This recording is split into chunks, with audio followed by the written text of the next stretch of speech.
Hey guys, John V from PhoneArena here. Right now you're watching our video review of the Nokia Lumia Icon. Verizon customers who've been yearning for a Lumia 1520-like device don't have to worry anymore just because the Lumia Icon is that device. It features pretty much the same hardware as the 1520 before it, but a more form-fitting package. It's no doubt a Lumia smartphone, but the design here is not as iconic as you'd think. First of all, it employs some of the characteristics that we've seen already established by the line, but it has a boxier look to it.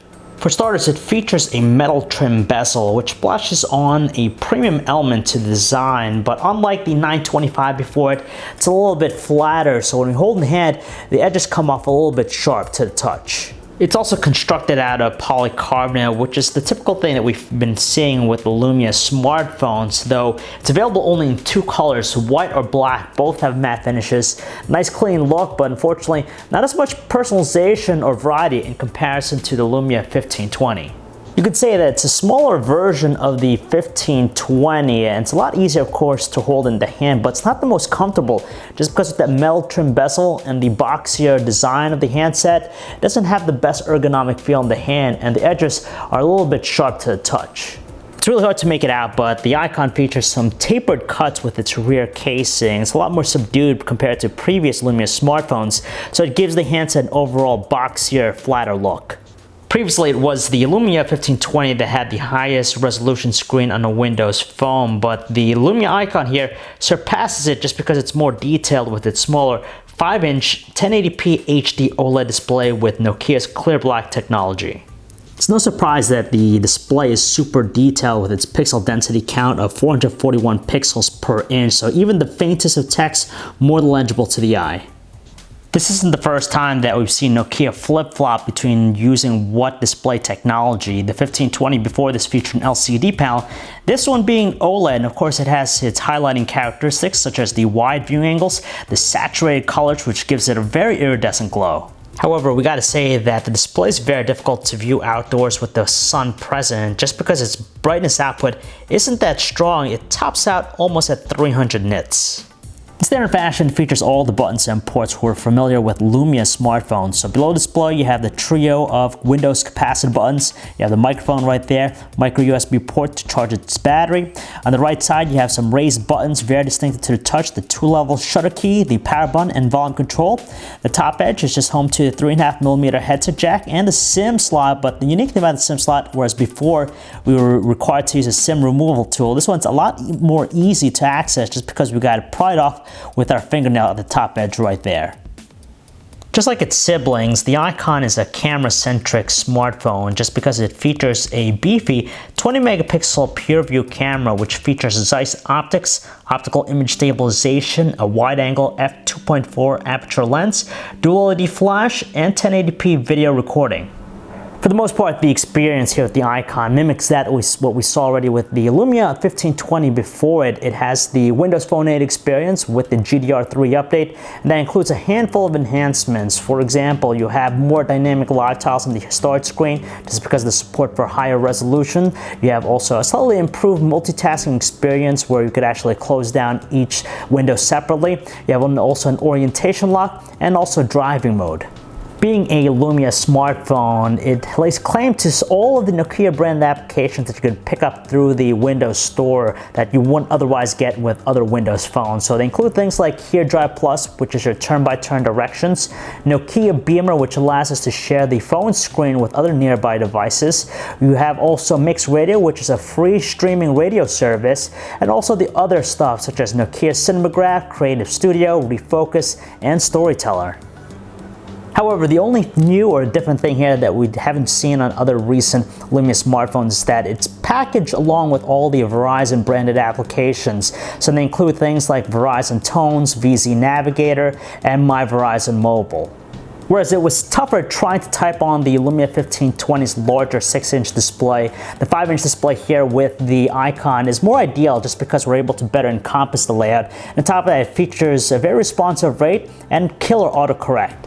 This one isn't a slouch either, just because it's powered by the same processor and play with the Lumia 1520 and many of today's high-end smartphones. So that's a quad-core 2.2 GHz Qualcomm Snapdragon 800 processor coupled with 2 GB of RAM and the Adreno 330 GPU. So for even the most complex or even processor-intensive operations, it's able to handle with ease. As expected, it's fantastic when it comes to surfing the web just because you have a high-resolution display, fast 4G LTE connectivity, and you have also smooth navigational controls. For music playback, we could either use the stock Windows music player or the one from Nokia. Both are fantastic, great presentation. And as far as the audio quality from its internal speaker, we gotta say it's very strong, potent, loud, a lot of strong tones out of it, and doesn't crackle at the loudest volume setting. High-definition videos really come to life with the Icon thanks in part to its OLED display. Those saturated colors gives it a very iridescent glow that captures our attention, and the playback is smooth and also has support for a wide array of codecs out of the box. It's increasingly becoming a standard with Nokia smartphones, so the Icon's running the same Nokia Pro Cam application that we first saw with the 1020 and then the 1520 afterwards. And the neat thing about it, the interface really mimics that of a digital camera, so we have some manual controls, some neat ones. We can adjust the white balance, focus, ISO, the exposure, and even the shutter speed to compose the best looking images. There's also this smart mode which applies some effects post-shot. It doesn't do it on the fly, but you also have the handful of other Nokia branded camera-centric apps to use if you want. When you take photos with the Icon, it saves two types of images. The first one being a 5 megapixel oversampled one, which is best used to share via social networking because of its smaller file size. And you have the larger 19 megapixel sample, which gives you the most detail. And the nice thing about it is that you could reframe the shot afterwards. The best results come from taking images outdoors where lighting is plentiful just because you have a fine balance within the spectrum. So you have some sharp looking details, gives you a lot of clarity in the shots. You have a balanced look with the exposure and color reproduction, so it's pretty convincing, and overall we're very pleased by the results. However, its low-light performance is underwhelming, just like what we experienced with the Lumia 1520. Now, it's nice that these shots are bright when it comes to exposing some of the details, but overall detail quality is diminished, so it has a softer tone, and it's a lot more prone to blurring just because of the longer exposure time. Thankfully, its 1080p video recording quality is a bright spot as well, just because you have some sharp looking visuals, you have some natural looking colors, you have also very quick continuous autofocus, though when it comes to exposure, when you go from dark to light areas very quickly, you tend to have a little bit of an overexposed look. And the other thing that we have an issue with is just the lossless zoom. You do get 3 times lossless zoom, which is great. It maintains its superior details. But at the same time, the operation with that is a little bit on the jerky side. We would like to see it a little bit smoother. Call quality with the Icon's nearly flawless, so overall it's excellent. You have a strong, powerful earpiece and also a speakerphone, so voices are audible and very minimal background noise. And our callers also said that our voices sounded very clear and distinct on their end of the line. Battery life is average with the Icon, considering that it has a smaller battery than the 1520 before it, a 2520 milliamp hour one to be exact. And with our battery benchmark tests, it's able to actually pull out 4 hours and 50 minutes of battery life, which is nothing more than average. And at the end of the day, it at least will give you 1 day of normal usage.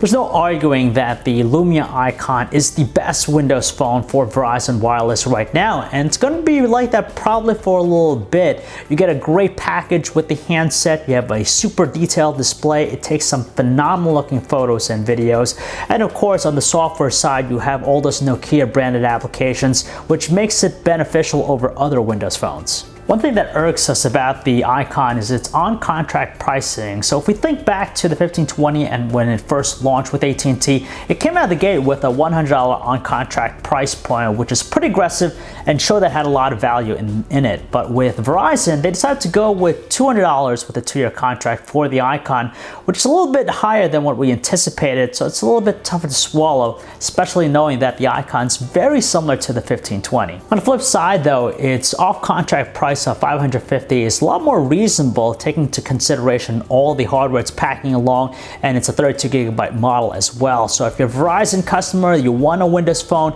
you're gonna have to look at the Lumia Icon because it is the device to go with.